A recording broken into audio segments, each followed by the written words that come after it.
Hello everyone, welcome to my YouTube channel sincere vision. Friends, ये हमारा MCQ series का second part है। First part में हमने कुछ इंपॉर्टेंट एमसीक्यूज़ को कवर किया था जो हमारे क्लास 10th के फिजिक्स बुक से था। ठीक है, हम लोग चैप्टर वाइज चैप्टर एमसीक्यूज़ को कवर करते जा रहे हैं, तो हमारा ये सेकेंड पार्ट है। तो हमारे चैनल के साथ बने रहे और अभी तक हमारे चैनल को सब्सक्राइब नहीं किए हैं तो सब्सक्राइब करें, बेल आइकन को दबाएँ ताकि इस तरह के वीडियो जब भी आए तो सबसे पहले नोटिफिकेशन आपके पास पहुँचे। तो फ्रेंड्स, स्टार्ट करते हैं second part. First question second part का हमारा है कि साइड मिरर के रूप में प्रयुक्त होता है। दोस्तों, किसी भी व्हीकल्स में, किसी भी गाड़ी, मोटर गाड़ी में साइड में जो दो मिरर यूज़ होता है वो कौन सा मिरर या दर्पण यूज़ करा जाता है? आपका ऑप्शन है अवतल दर्पण, उत्तल दर्पण, उत्तल लेंस या फिर प्रिज्म। तो दोस्तों, इसका आंसर हो जाएगा ऑप्शन नंबर बी, उत्तल दर्पण, यानी कॉन्वेक्स मिरर का यूज़ करा जाता है। ठीक है, तो ऑप्शन नंबर बी इसका करेक्ट आंसर हो जाएगा। अब चलते हैं अगले क्वेश्चन की ओर। तो अगला क्वेश्चन हमारा है कि एक अवतल दर्पण की फोकस दूरी 10 सेंटीमीटर है, तो उसकी वक्रता त्रिज्या यानी कर्वेचर रेडियस, ठीक है, किसी दर्पण का नहीं, अवतल दर्पण का यानी कनकेव मिरर का अगर दी फोकस दूरी, फोकल लेंथ दिया हुआ है कितना, 10 सेंटीमीटर, तो उसकी वक्रता त्रिज्या यानी कि कर्वेचर रेडियस कितनी होगी? तो दोस्तों, आपको मालूम होगा कि फोकल लेंथ जो होता है किसी भी दर्पण का, ठीक है, किसी भी दर्पण का फोकल लेंथ जो होता है वो R/2 होता है। मीन्स जो वक्रता त्रिज्या होगा, जो रेडियस होगा, उसका हाफ जो होगा, उसका आधा जो होगा, क्या होगा, वो फोकल लेंथ होगा। ठीक है, तो यहाँ पे दिया हुआ है फोकल लेंथ, यानी फोकस दूरी दे रखा है यहाँ पे, उसकी वक्रता त्रिज्या निकालना है। तो हमें मालूम है कि F = 2R होता है, तो R = हो जाएगा 2F। ठीक है, तो 2 इंटू और फोकल लेंथ दे रखा है हमें कितना, 10, तो हो जाएगा कितना, 20। तो इसका आंसर हो जाएगा ऑप्शन नंबर बी, 20 सेंटीमीटर। अब चलते हैं अगले क्वेश्चन की ओर। अगला क्वेश्चन हमारा है कि निर्गत किरण एवं अभिलंब के बीच के कोण को कहते हैं। निर्गत किरण और अभिलंब के बीच की दूरी को कहते हैं। निर्गत किरण यानी एडजेंट रे, अभिलंब यानी नॉर्मल।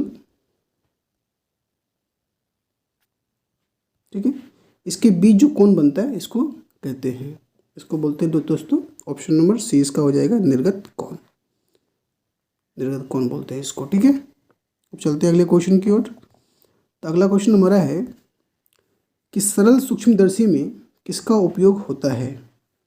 ठीक है, सरल सूक्ष्मदर्शी में किसका उपयोग होता है? सूक्ष्मदर्शी माइक्रोस्कोप, ठीक है, प्लेन माइक्रोस्कोप, नॉर्मल जो माइक्रोस्कोप होता है उसमें किसका यूज़ होता है? अवतल दर्पण, उत्तल दर्पण, अवतल लेंस या फिर उत्तल लेंस। तो इसका ऑप्शन नंबर डी करेक्ट हो जाएगा, उत्तल लेंस का यूज़ होता है। ठीक है, अब चलते हैं अगले क्वेश्चन की ओर। तो अगला क्वेश्चन हमारा है कि किस लेंस के द्वारा सिर्फ काल्पनिक प्रतिबिंब यानी इमेजिनरी प्रतिबिंब बनता है? आपका ऑप्शन है उत्तल, अवतल, बाइफोकल या इनमें से कोई नहीं। दोस्तों, इसका आंसर हो जाएगा ऑप्शन नंबर बी, अवतल, यानी। चलते हैं नेक्स्ट क्वेश्चन की ओर। नेक्स्ट क्वेश्चन हमारा है कि परावर्तन के नियम से निर्धारित होता है, कि परावर्तन का जो नियम होता है उससे क्या निर्धारित होता है? ठीक है, परावर्तन के नियम से निर्धारित होता है। दोस्तों, आपका ऑप्शन है आपतन कोण इज इक्वल टू परावर्तन कोण, या फिर परावर्तन कोण इज इक्वल टू अपवर्तन कोण, या आपतन कोण इज इक्वल टू विचलन कोण, या इनमें से कोई नहीं। तो दोस्तों, आपको मालूम होगा इसका ऑप्शन नंबर बी सही हो जाएगा। ठीक है, परावर्तन कोण माने R = I होता है। ठीक है, इस पर जो एंगल बनता है वो क्या होता है, इक्वल होता है। चलते हैं अगले क्वेश्चन की ओर। अगला क्वेश्चन हमारा है कि काल्पनिक प्रतिबिंब होता है, काल्पनिक प्रतिबिंब जो होता है वो होता है, आपके ऑप्शन है सीधा, उल्टा, दोनों या इनमें से कोई नहीं। दोस्तों इसका आंसर हो जाएगा ऑप्शन नंबर ए, सीधा। जितने भी जो काल्पनिक प्रतिबिंब होगा वो क्या होगा, ऑलवेज सीधा होगा। ठीक है, चलते अगले क्वेश्चन की ओर। तो अगला क्वेश्चन हमारा है कि लेंस के मुख्य फोकस की संख्या, लेंस में मुख्य फोकस की संख्या कितनी होती है। लेंस जो होता है उसमें फोकस जो होता है आपका, कितने फोकस होते हैं, ऑप्शन है 2, 1, 3 या कोई नहीं। तो इसका आंसर हो जाएगा ऑप्शन नंबर ए, 2। लेंस के मुख्य फोकस की संख्या कितनी होती है, 2 होती है। चलते हैं नेक्स्ट क्वेश्चन की ओर। नेक्स्ट क्वेश्चन हमारा है कि सर्च लाइट का परावर्तक सतह होता है, सर्च लाइट का परावर्तक सतह जो होता है वो किसका होता है। ठीक है, आपके ऑप्शन है उत्तल, अपतल, समतल या कोई नहीं। तो इसका आंसर उसे हो जाएगा क्या, ऑप्शन नंबर 20 का करेक्ट आंसर हो जाएगा, अपतल होता है।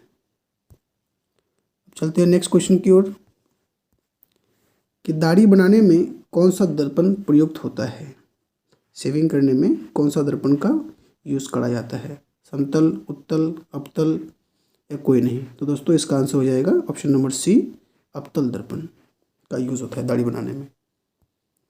अब चलते हैं अगले क्वेश्चन की ओर। तो अगला क्वेश्चन हमारा है कि एक उत्तल लेंस की क्षमता 1 डायोप्टर है, तो उस लेंस की फोकस दूरी होगी, जैसा कि अब मैंने आपको पहले वाले वीडियो में बताया था कि एक डायोप्टर जो क्षमता होगा 1 मीटर या फिर 100 सेंटीमीटर फोकस दूरी या फोकल लेंथ जब भी होगा 1 डायोप्टर लेंस की क्षमता को शो करेगा। ठीक है, तो यहाँ पे दिया हुआ है क्या कि एक लेंस की क्षमता कितना है, 1 डायोप्टर है।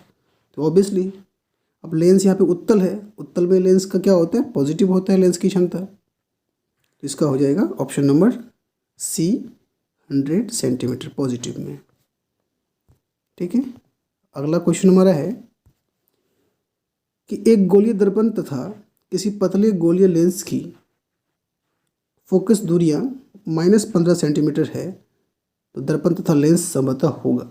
ठीक है, एक गोलीय दर्पण स्फेरिकल मिरर है और पतले गोलीय लेंस की फोकस दूरियां, फोकल लेंथ जो है वो कितना है, -15 सेंटीमीटर। दोस्तों माइनस किस में होता है, अपतल दर्पण में होता है। ठीक है, तो दर्पण तथा लेंस समतल होगा। आपके ऑप्शन है दोनों अपतल, दोनों उत्तल, या फिर दर्पण अपतल तथा लेंस उत्तल, या दर्पण उत्तल तथा लेंस। अब ऑप्शन नंबर ए इसका आंसर हो जाएगा, दोनों अपतल। चलते अगले क्वेश्चन की ओर। अगला क्वेश्चन हमारा है कि प्रकाश के अपवर्तन के कितने नियम हैं। तो प्रकाश के अपवर्तन के कितने नियम हैं, आपका ऑप्शन है 1, 2, 3, 4। तो इसका आंसर हो जाएगा ऑप्शन नंबर बी, 2। अब अगला क्वेश्चन हमारा है कि किसी माध्यम के अपवर्तनांक का मान होता है। ठीक है, किसी माध्यम, कोई भी एक माध्यम है, कोई भी एक रिसोर्सेस है, ठीक है, उसका जो रिफ्रैक्शन होगा, रिफ्रैक्शन जो होगा, रिफ्रैक्शन इंडेक्स जो होगा उसका वो कितना होगा। तो sine I by sine R, sine R by sine I into sine R, या फिर sine I plus sine R. तो दोस्तों इसका आंसर हो जाएगा option number A, sine I by sine are.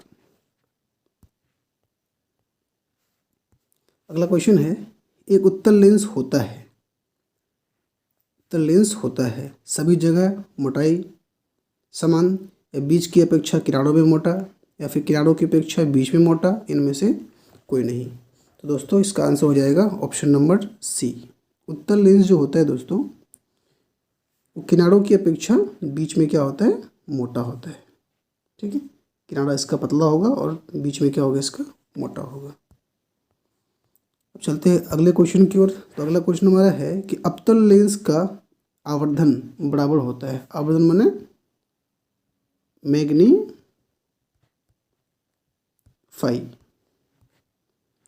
ठीक है, इसका मैग्नीफाई तो दोस्तों आपका ऑप्शन है यू बाई भी, यू भी, यू प्लस भी या फिर भी बाई यू।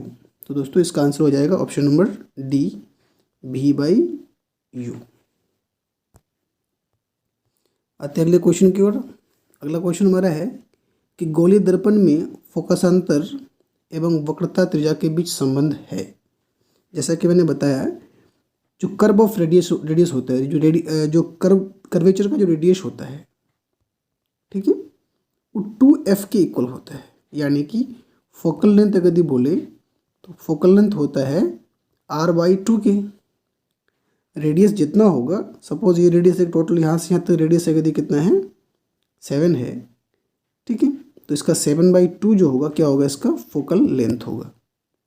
ठीक है, तो ऑप्शन नंबर आपके क्या हो जाएगा, ए सही हो जाएगा कि रेडियस जो होगा वो फोकल लेंथ के 2 टाइम्स के इक्वल होगा। चलते अगले क्वेश्चन की ओर।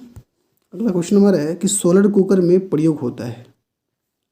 सोलर कुकर में प्रयोग होता है, आपके ऑप्शन है अवतल दर्पण, उत्तल दर्पण, समतल दर्पण या उत्तल तथा अवतल दोनों का। तो दोस्तों इसका आंसर हो जाएगा अवतल दर्पण।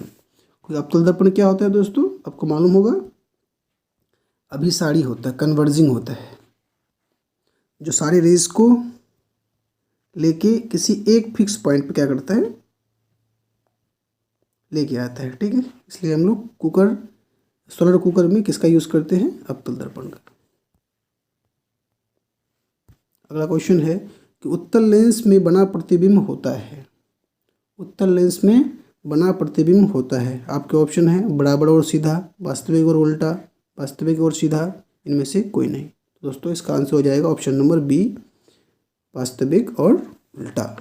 दोस्तों हमारा अगला और लास्ट क्वेश्चन है कि उत्तल लेंस में जब बिंब f और 2f के बीच रखा जाता है तब प्रतिबिंब होता है।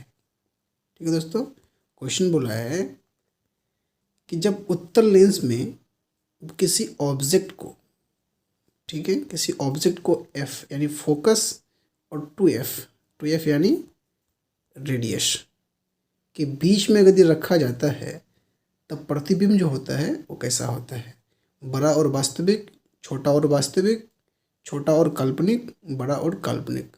दोस्तों इसका आंसर हो जाएगा ऑप्शन नंबर ए, बड़ा और वास्तविक। दोस्तों आज भी हमने टोटल 20 MCQs को कवर किया। तब तक के लिए गुड बाय।